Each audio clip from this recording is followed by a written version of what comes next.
Yes, good afternoon, everyone. Good morning, good evening, wherever you are hearing this episode from. Today, I'm not alone, as always, when I bring a dialogue. And today is more educational dialogue. So, someone's background, where they were born, their primary school, their kindergarten, if it's necessary, and so forth. So, today, I'm joined by Himena. Yes. Princess Himena. Princess Himena, yes. So, Princess Himena, please take away, introduce yourself. My name is Himena Bilava.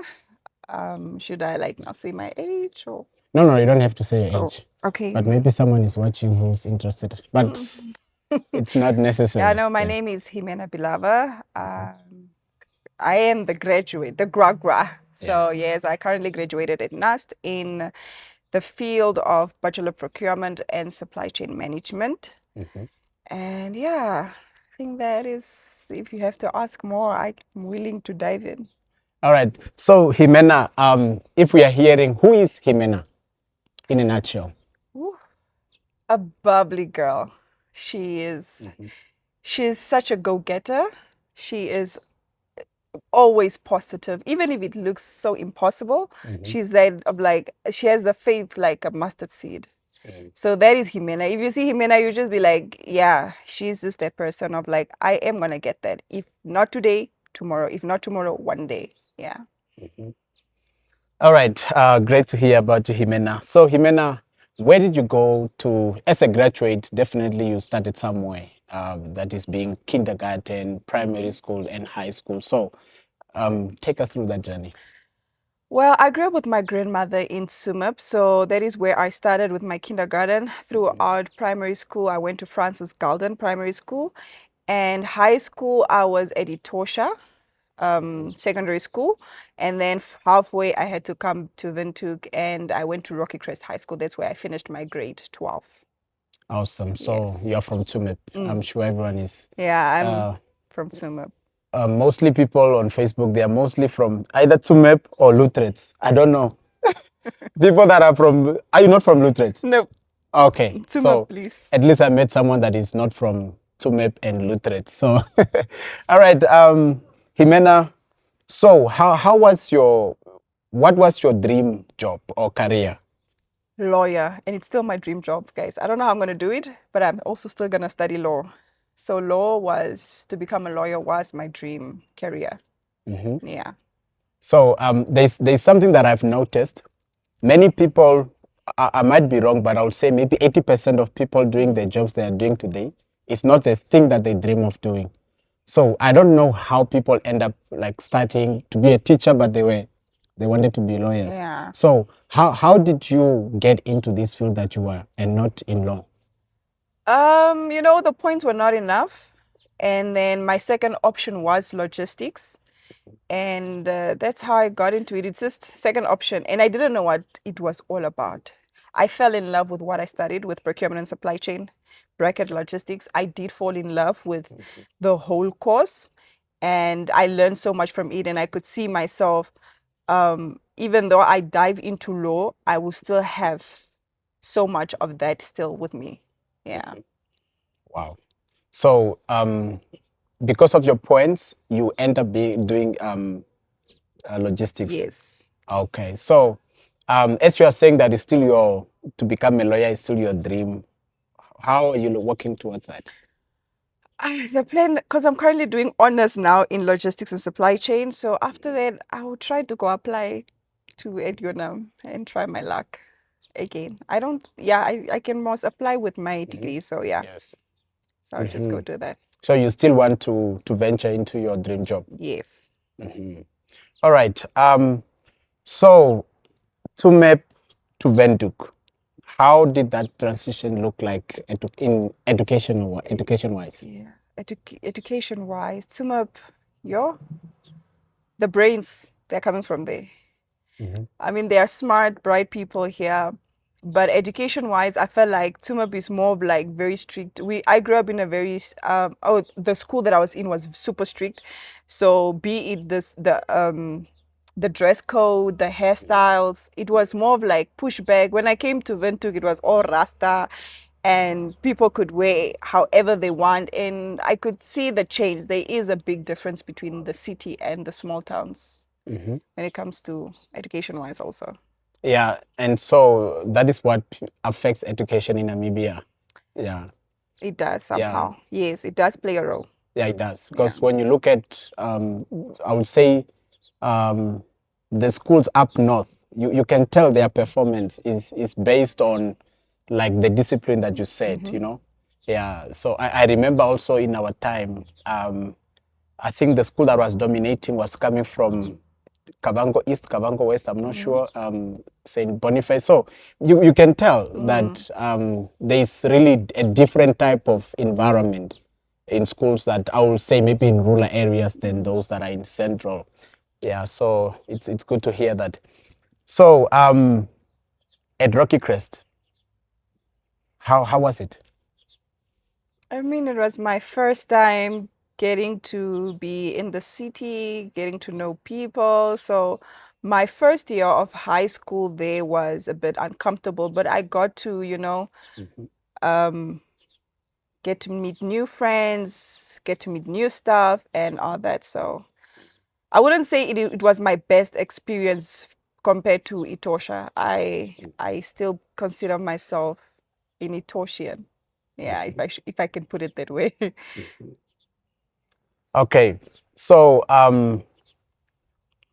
what else can you tell us? Like, were you that focused? Did you know, or you were just ticking boxes when it comes to education? Like, oh yeah, I need to complete my grade 12, end up in UNAM, like a Mhm. life cycle type of. Or did you really love this journey of education? I come from a family of educated people. Hmm. So it has been on my bucket list. So I was always eager to be Hmm. that student. Hmm. So grade 12, I need to finish from grade 12. I need to go to varsity from varsity. So it was obviously there are definitely obstacles throughout our life. There are hiccups, there are hurdles that we encounter. But through it all, I just had that thing of like, I still have to make it. Yeah.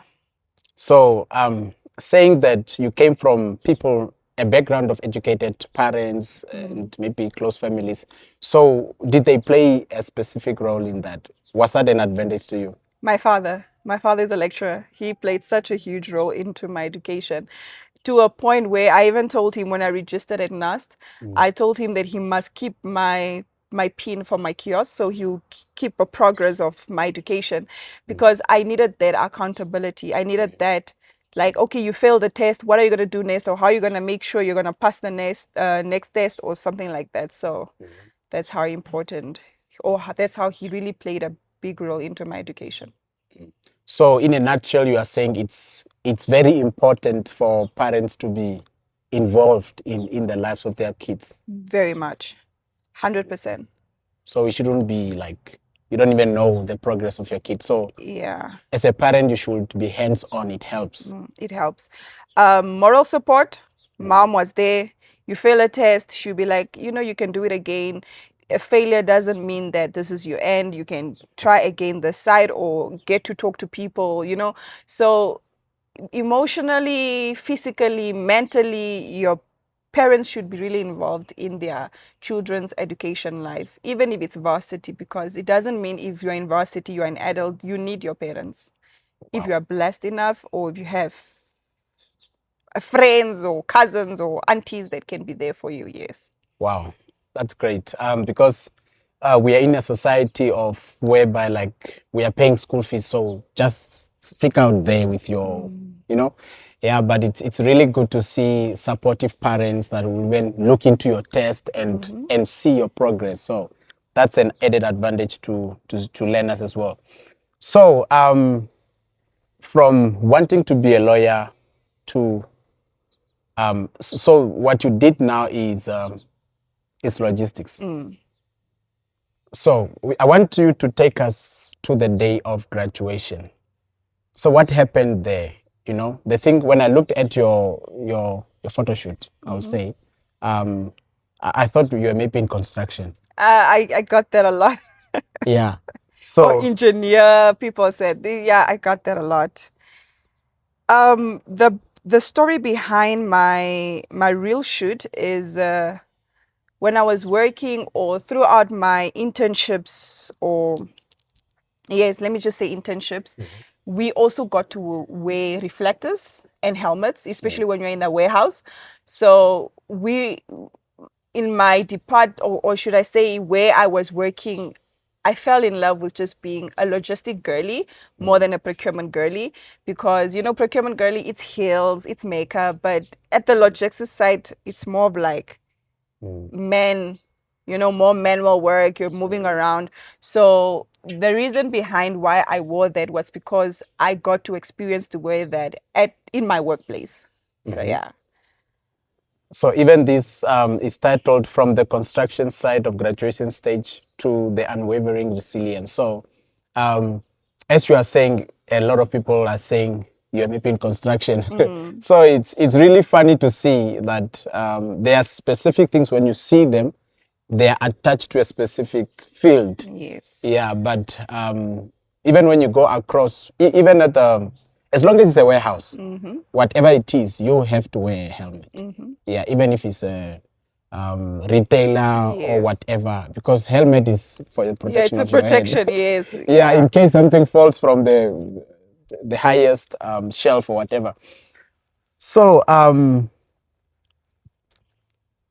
so what did you think of when you were sitting down in your room, or what went in your mind for you to say, okay, so this is what I'm going to stick with? Some must wear like Herero dress, Nama dress, or Shwambo dress, but you went for that. So what was in your mind?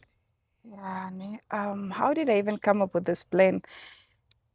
Because these things were really not, it wasn't something I have planned for longest, because all I wanted was to go for a photo shoot, not really have a whole video. So when I was looking throughout my gallery and the pictures that I took at Central Medical Store or at Nampost, because that's the two places I really worked in, more in the logistics sector or department, I was seeing myself wearing these reflectors and this helmet, and I love the forklift. I wanted the forklift in my real shoot, but I just didn't get the chance. So that's when I was like, okay, my cousin has this and this. Let me just borrow it from him and include this into my real shoot. And the Bible at the end of my real shoot just showed that I didn't do it alone. I did it with God. He was by my side. School is hard in general, because school is not only school. We already have life already, handling life on itself. So I did this with the Lord Almighty strength. And the verse that carried me throughout my whole varsity life was, I can do all things through Christ who strengthened me. I feel like that was, even when I'm going to write supplementary, I was like, this is the verse I'll say. I'm going to pass this up, even though I'm not going to pass with the marks that I wanted, because they kept your marks to a 50%. It's the Lord really carried me through, I would say. So yes. So you are a believer in a nutshell as well. Yes, a very much believer. Awesome. Yeah. It's good to see, because a lot of people tend to say, no, I'm hardworking, I'm what and what. But yeah, it's good to know that sometimes it's, I mean, to be honest, you can tell that, no, I should have failed this test, but because I brought God in, I passed the test. So it's always good to give glory to God. So what inspired you to move now from, or take us through the day or prior to your graduation? Sure. I was super excited. I waited for this day for the longest. When we say we fasted and we prayed, this was like an answered prayer with my friends, all of us. When I started varsity, I had 2 weeks to myself. I didn't have friends. So I prayed to the Lord Almighty, and I was like, Lord, I want friends that I'm going to grow with, friends I'm going to learn from, friends that are going to hold me accountable with my school, also that are going to be like, wake up and study. So when I got to see that we are all doing this graduation together, it was such a huge blessing. So that week, that day or the week of my graduation it felt like my wedding. It felt like I'm getting married. I've never had that feeling before, but I would say that after, if I have to get married one day, I would say my graduation day was the first, was the first feeling I ever got or to get this excited. So yes. Yeah, it was a roller coaster of emotions. It was sad, good, but mostly good. I wouldn't even say any bad emotions. It was tears of joy, and it's really all answered prayers. Imagine entering varsity with the same friends and being able to walk down the whole graduation hall with the same friends. It's a blessing. Awesome. Yeah. Awesome. Now the day. So how was it from the long speeches and the long queues to to get your moment to say it? So who was there? My mom and dad. How about your friends? Oh yeah, my friends were there. Yeah, because we were all graduating together, so Yeah. they were there, and it's tiring. I'm not gonna lie, being in that graduation hall, it's tiring because it's a whole long process. But when you get to walk on the stage, and when I say we are just God's divine favor is upon us. Last year they on degree students couldn't walk on the stage, so they just stood up. So we got the chance to walk on the stage. So we're just like, this is the Lord, guys. And walking down that stage is that it's something I always tell someone that if they are in the process of wanting to give up, I'll be like, don't. When you walk down, it's worth it. When you walk down, or when you get that certificate, when you get that diploma, that degree, it is worth it. So yeah. Awesome. So adding to that, so how did your parents react? Are they the one that encouraged you to continue again, or why did you continue? And what are they saying about it? Funny enough, my dad was shocked when I said I want to do honors. He agreed. He was like, okay, cool. And we all applied again, my friends and I, for honors, though it's killing us, but we are grateful. So I wasn't really encouraged by it's just something we did like after this, let's apply, because usually it's very hard to do honors immediately after getting your degree, because we are even sitting with people that graduated years ago. So it's also still another blessing again that you get to do honors immediately after studying your degree or getting your degree. So yeah, I wasn't really encouraged. I think it's just the thing of like, I want to study, or I just want to further my studies. Yeah. Okay. So so what is your word like, for example, to someone that have done that want to continue? What will you say to them, like the way you did? Never give up. Don't do it without God. If you are a firm believer, involve Him. Before you study, say, Lord, give me the wisdom, give me the knowledge to understand what I'm doing. And He always comes through. Yeah, he definitely. Our God is not a God of favoritism. He loves us all. So if I really have to encourage a person out there, I'll just say, never ever give up. You can do it. My father usually says something in a sherero. He says, "Kono urwa." Your sherero is hard, but you can't let something that doesn't talk. Yeah. Yes, that is what he says. Yeah. Yes.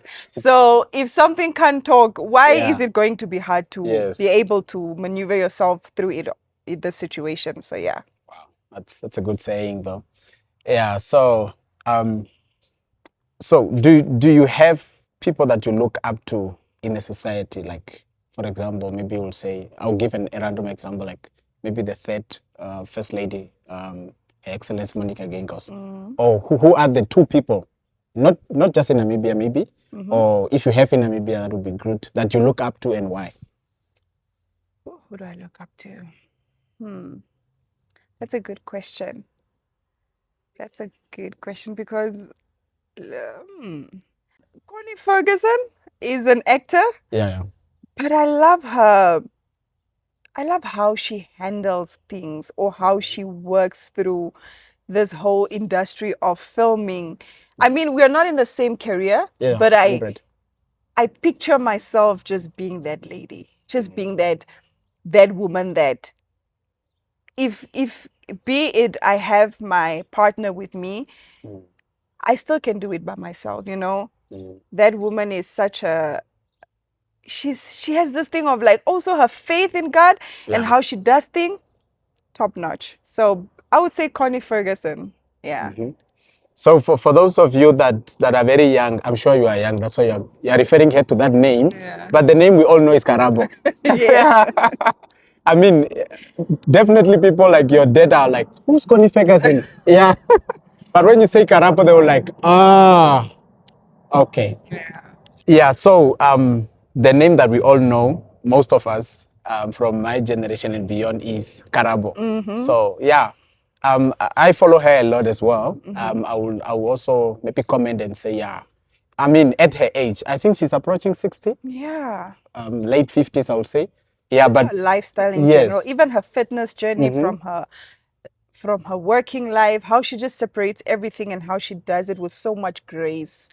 And like I love what I'm doing. And it's something that I always tell myself that when you love what you do, you won't complain. Right. You will not complain. Be it this is what you want for your life, you will never complain. It's gonna be hard, but you'll be grateful throughout the process. So yeah. Wow, that's good. Very true. Yeah. I always say as well, like things that, like anything that you do, be passionate about. Like put passion to it. I mean, it's like even at work, they might be like, "Ah, I feel like it's a duty. You're doing that every day. But if you show up every day in the same way, like you love this thing, I mean, it will be 5 and you will be like, oh, it's already 5. Okay, Yeah, not at 1 already. You are like, when is 5 coming? Yeah.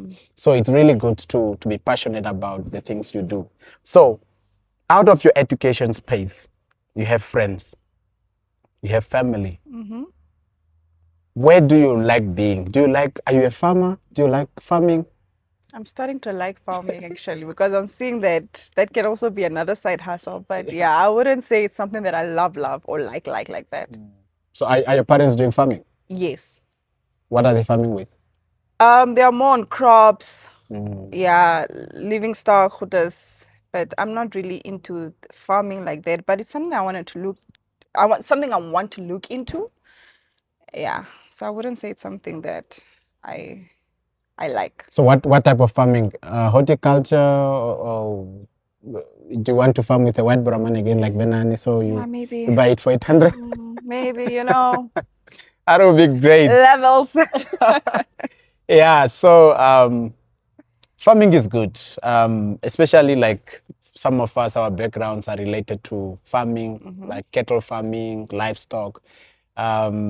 I'm also aspiring to do that, but for myself, I want to start with livestock because I feel like a cow is very expensive. I mean, people were complaining, how can Benani buy a cow for a bull for 800,000? I'm like, do you know how much it is to cater for one cattle? I mean, one cow.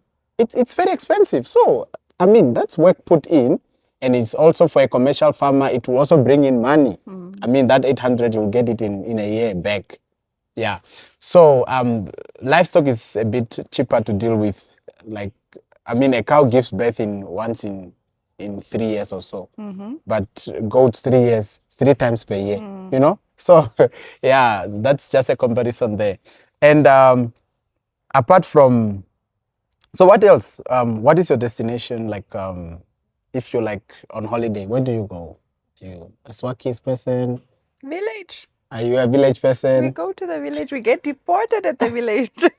Yeah. But yeah, Swakop, yes, here and there. I actually want to explore Namibia, but it's something on my bucket list. Once I become rich, So I will be rich in the name of Jesus. But yeah, Amen. So are you working now? At the currently not. I'm job hunting. You're job hunting. Yes. So so what do you love about farm? Like being on the farm or on the village, whatever it is.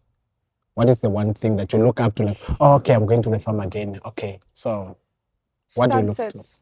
I love village sunset. The peace that comes with village is really not compared to the city life. What else? Let me not lie, I'm really not that of a village girl, but the peace that comes from being at the village than city, it's two different things. There, you're not constantly on your phone. So you wake up, you go outside, you cook outside, you go to Keflaka, like at the field to play netball or, to interact with the your people from that side. So I would say it's just the peace that comes with it is what I like more. I'm scared of a lot of things at the village, so I don't know how I'm going to cope with being a farmer. I'll guess one of them is snakes. So yeah. Yeah, so people are afraid of snakes. So what is your hobby? Like fitness wise, do you play netball? Have you played netball even in school? Oh, Yeah, no, just I tried it once, but my hobby is jogging. I jog. I do this 10 kilometers marathons. Yeah. so did you do the Vivo? Yes, I was there. Oh, I'm gonna do Nampawa and then Bang Ventuk also. wow, Yeah. good. So your hobby is like keeping fit. Yes. Running is your hobby. I Okay. would say that. Are you in any club or you are just No, I'm not in any watching club. out to Just yeah. the Just upcoming running marathons? Oh, okay, wow. So conclusively, what is one thing that you want to live with someone of your age, for example, or younger than you? Like an encouragement. What will you say to someone of your age or a younger you, or what will you say? younger self. Younger self. Power of association. Yeah. It's plays such a big role. Who you associate yourself with, your friends, your circle, whatever you indulge in at a very young age is plays such a big role of every next step that you're taking in your life. So if I have to encourage my younger self or someone younger than me or someone right now, I'll just say choose your circle very wisely. Very, very wisely because they carry you also. Yeah. There is a say, apparently, tell me your friends and I tell you who you are. 100. You know, we all have our own personalities within friend groups, but most of the things is that you need to align with your friends also. Your goals may not be the same, but at least you see that, okay, this one wants to pursue this one wants to do this one wants to do this. So power of association is very important. I would say that is one thing I'll tell someone right now. Yeah. Wow. So the next thing conclusively again is, what is your definition of success? Like in life in general, what is success to you? Peace. When you're at peace with something, that is success to me. Um, You know, people always say they feel like being successful in life, or when they hear the word success, it's all about you are driving a Range Rover, you are having a big, big, big house, you are spending money on whatever you want. But for me, if I have to look or be realistic when it comes to life, success will be peace within my heart with whatever I have at the moment. Because what I can have a Dangi Botswana now, I can have a house to rent, but the peace that comes with whatever I have at the moment is enough. You know, you can aim high. There's nothing wrong of wanting to aim high, but with the peace with what you have at the moment will not make you be desperate for other things or to be fast or to take shortcuts in life. So peace for me is peace. Being at peace with whatever you have at the moment is success. Wow. Wow. True that. It's true peace, because what is success without peace? What Yeah. is having money without Without peace? peace. So All these things that we aspire, we need peace. All right. Thank you so much, Himena, Princess Himena, for being here. It's an honor having you. I mean, when I sent the invitation, you didn't hesitate. You didn't like think twice, you know. Yeah, and also like what is the word to use? Like thinking like, what is this? Who's this guy? You know? Yeah. So it was like a yes on the first go. I So guess, but thank you for having me. I hope what I've said, or yeah, maybe someone can take something from it. You know, yeah. I may have not said the best of the best, but maybe there's something out there that someone can get from the small pieces or whatever I said. So yeah. okay.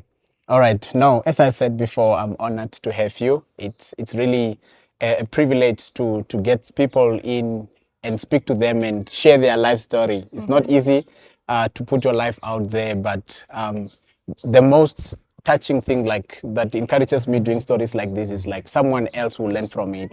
Yeah. Very much. There's someone that's struggling with education, they don't know how to go about, but if they hear a story like this, like, oh, procurement is actually fun, you know. I thought my father was just pushing me into it, but there's someone there that is liking it, so they can reach out to you and just hear you. And yeah, so I'm really grateful. Thank you for being here. Thank you too. All right.